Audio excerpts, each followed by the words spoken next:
Hello, Francis Dolly here from the Multi-Let Cashflow System, and we're here in Canary Wharf in a really snazzy serviced accommodation apartment. And there's a good reason for that. I'll tell you what it is in a second.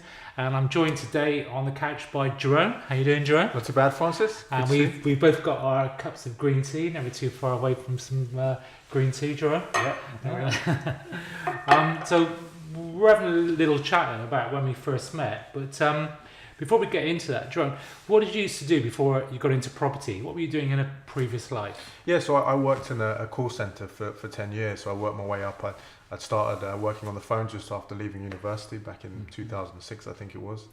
Okay, everybody's just doing the numbers then. How old is Jerome? Yeah, just a little bit above 30 now, so but yeah, I won't give you the exact number. So yeah, I'd started working there part-time with the view to move into another career. Before I knew it, the company grew quite rapidly, and by the end of my time there, I was a senior manager, so running a few call centres. Most of them were public sector stuff for the government. I was working sort of 12 hours a day, working my guts out, with the promise of, eventually becoming part of the board of directors and being able to take a little bit more holiday in the year than I was. If you put in a lot more work and a lot more years, and there's always the promise, isn't there? There's always the promise. So I was kind of trading my life away for something in the future, which... And how did you feel that? Obviously you moved out of that, but there was a reason for why you decided to move out of it? Was it? Yeah, I mean, I thought that's all I knew. So for me, that was the only way. I thought there was no other way to really get financial freedom and to earn a lot of money.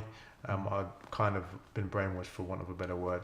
And then I started turning my attention to other ways of making money, such as starting businesses and things. And I wasn't too sure about what I wanted to do, but I knew that there had to be a better way out there. And having heard from stories of other people that had left work and started businesses and done really well, I knew there was something else out there for me. So we were having a chat just before about how we actually met, and you kind of came across me at the Berkshire Property Meet. Was I doing a talk? Yeah, it was back in I think July 2014. Was it the 22nd of July? You know the date, don't you? Yeah. So you delivered a really inspiring talk about rent to rent and how it worked, and I already knew about it, but you kind of broke it down really well, and I could just tell that you had some really good systems there that you wanted to share with people, and it really inspired me. And I think I approached you after your talk and asked you a few questions about the course and stuff, and you were very helpful and encouraging. Yeah, I'll talk to anybody, Jerome. You know, yeah. And then you decided to come on the training. We did a training in Maidenhead that time, I think. Is that right? Yeah, that's the one. Yeah. It was in August the next month, I think. Oh, yeah. So I was being mentored by someone, and they recommended I definitely get on the course as soon as possible. So after you did the course, so you've done some property before. You've done a couple of flips before. Is that right? Yeah, I'd done a couple of flips, amateur flips. I really didn't quite know what I was doing. It was just attempts for me to try to make something happen in property. Yeah. I didn't have the knowledge back then. I just was winging it. As we always do to start with, I think. And then you came on the rent to rent training, and what happened after that? How did things change for you? Oh, it changed massively. I mean, I'd actually done a couple of courses before, rent to rent courses, and talk about those. Yeah, and whilst they were okay, I came away feeling like I needed a little bit more practical knowledge to actually go out and do it. So I needed a toolkit, and coming away from your course, one, I felt really motivated, but two, I pretty much had a business plan and almost a franchise to just go away and implement things. So I came away really, I went in knowing to your course and came away, I went in believing and came away knowing that I could go out and that's do good. it. I might use that one actually as a good phrase to use. But we didn't see you in the support group too much, because I don't know if you know, we've got a lifetime support group, but we didn't really see you in there too much. But I'm thinking what we often see in the group is some people jump into the support group and they're in the support group all the time, but they're not really doing any deals. Whereas other people, not really in the support group, they just go out and do the deals, and I guess you fit into that category. Yeah, absolutely. I mean, I just really wanted to crack on. I was in a position where I was still at work at the time. And I was cutting my hours down, but I really needed to make it work to replace my income and stuff. So I just figured, with the limited time I do have outside of work, I just wanted to focus on getting as many rent-to-rents as I could. And I always felt I'd be able to, give back to the group once I've got a few under my belt. So. And if you can hear a train in the background, because that's because there's the train line just underneath us. So where are you to now, Jerome? How many rents have you got? And have you just focused on that? Have you got into other things as well? Yeah, I've got 14 now. 14, let's just pause there. 14. 14. That's amazing. That's pretty amazing. Yeah. I mean, I got the first 5 before I left work.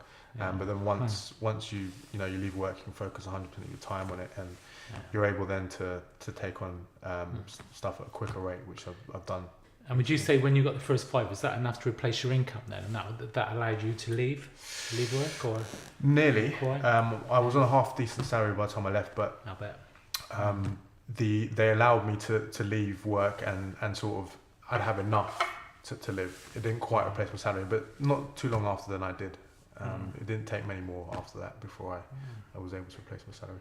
And you've just and you focus completely on rent to rent, or I've heard a rumour you started to get into something else as well, because we find, as we were just talking about, a lot of people use rent to rent just to start things off as a springboard into other things.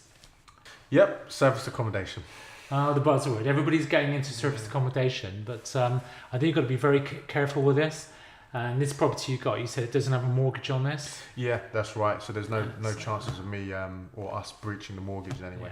Yeah. And it's a bit of a mix. This is a bit of a hybrid, this one, Jerome, wasn't it, you were saying? Because you're doing rent to rent on it. So you've got 4 tenants just renting rooms. And is it 2 rooms for service that's right, accommodation? Francis. I've got so there's 4 bedrooms which are rented out on permanent ASTs to tenants, and then we've got 2 rooms in there which we let out on a short-term let basis on Airbnb and Booking.com. I've got to ask the question. Everybody's probably asking this. If I was renting a room and I was on an AST and I was there for 6 months or more, and there was 2 rooms on the ground floor, say, where people just came and went, I might feel like the house is a bit kind of unsecure. Yeah. How does that all work? Yeah, that was actually a massive problem for me because, like with other stuff in property, with my early days, I kind of stumbled into service accommodation before going on the course and things. So that was a big problem because I had some permanent tenants in there first, and then suddenly these hotel guests rock up at the property and they're in and out. So they kicked off, and eventually we sorted it all out, and they decided they wanted to move on, which is fine. But now the way we get around it is we have, whenever we advertise a room, as soon as we do the viewing, we explain that there's 2 rooms that are let on a short-term basis, and that's added into their AST as well. So, it can be never said that we weren't clear from the onset. Yeah.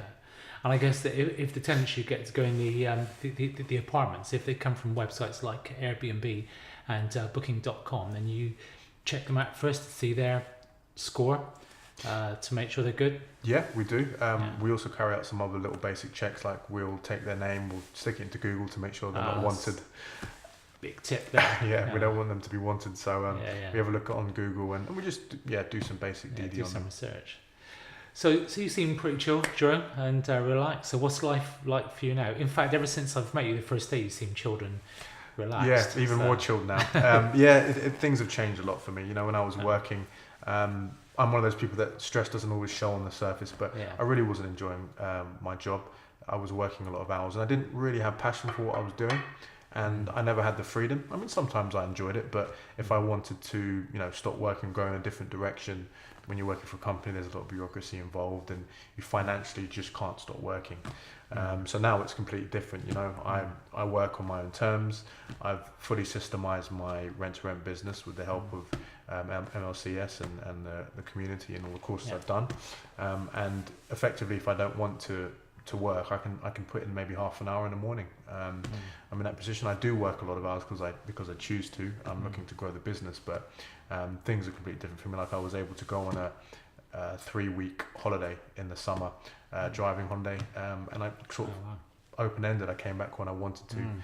Whereas in my previous life, I couldn't do that. Holidays are big on the list for me. They're important. So just working, I wasn't able to do that, and now I can. Nice position to be in, and because we get people asking us a lot that if I set my business up doing rent to rent, I'm going to have all these tenants, I'm going to become a slave to the whole thing.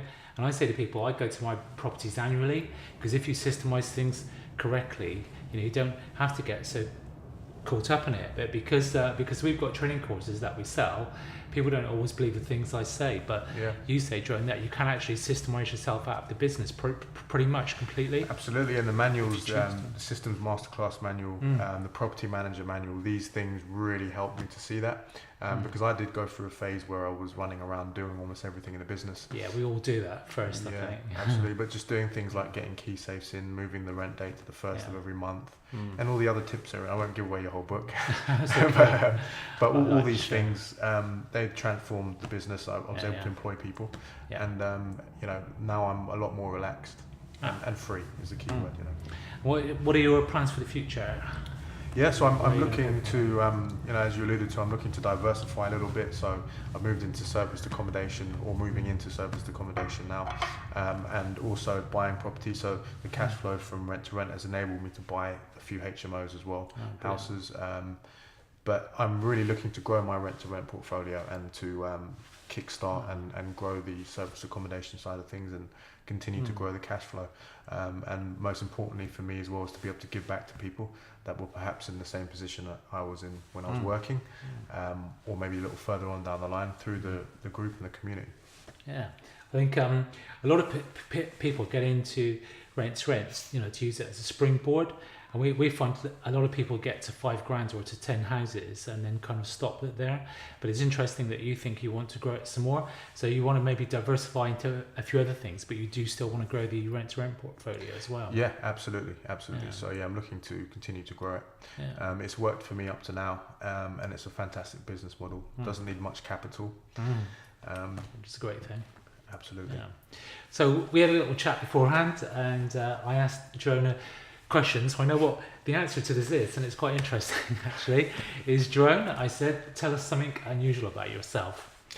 Yeah, so my godfather is Lee John from Imagination. Many of the young people watching this won't know who they are, but me and Francis do.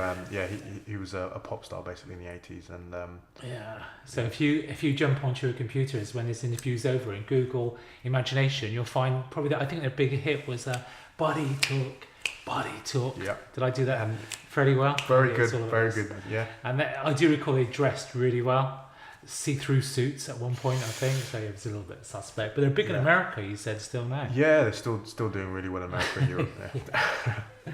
Interesting. So, and what else are you into? I know you like your cars. How's that Porsche of yours? You drive around that Porsche still? The Porsche doesn't exist unfortunately anymore. Had a bit of an accident when I came back from my driving holiday. That doesn't exist. So I'm back on the driving the Audi. So watch this space in terms of cars. So you wrote off a Porsche. Is that? That's one way of putting it, Francis. Yeah. How did that feel? Well, as long as you didn't get hurt. So I'm still in one piece. It was pretty nasty accident. Oh, actually. really? So, I was okay. The car wasn't. A car is a car, I think, and as long as you're okay, you can always replace the car. I think, Jerome, thank you for coming. So I know Jerome's come a long way, right from the other side of London to be here, down here at Canary Wharf, and I think we might go to grab some food now. Jerome? Absolutely. Yeah, I'm looking forward to it. And thank you very much for your time on the couch, Jerome. How do people get in touch with you, Jerome? Yeah, you can get in touch with me through the support group, Multi-Let Cashflow support group on Facebook. You can get in touch with me directly as well. I'm on Facebook. My full name is Jerome Bird. Either send me a message directly, or I'm active in the group as well. So if you make a post and I can add value in any way, I will respond to the post and give my 2 pennies worth of information. Good man. Thank you very much, Jerome. No problem at all, Francis. Thank you.